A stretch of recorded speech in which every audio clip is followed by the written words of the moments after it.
Still working on this 1962, what was a 1962 Gibson ES345, and I've just replaced the inside part of this top.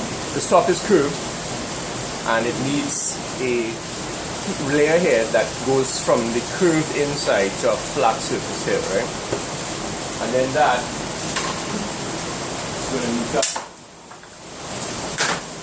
with this, the inside body part, which I've rebuilt.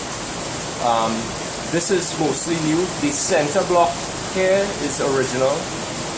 These rims are new, and these are what deteriorated on the original one. These are actually ply.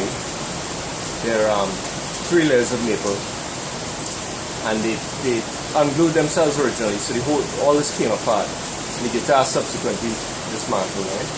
So what I'm going to do now is I'm still cleaning on one more plate here.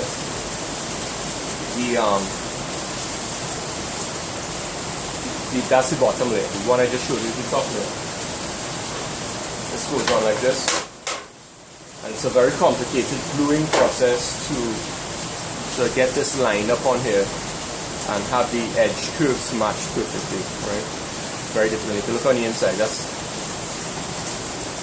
what the inside of the guitar looks like when I'm done, minus these braces here, right? So what I'm continuing to do is this inside curve to flat layer is what I'm trying to finish off on the other one today.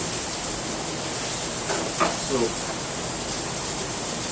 world's best tuned hand playing. This is extremely accurate, and I'm literally just hand playing away the very thick layer here that's remaining.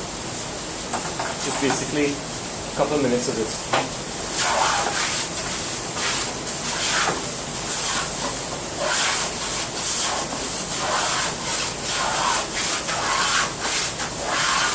Keep doing this till it's dead flat.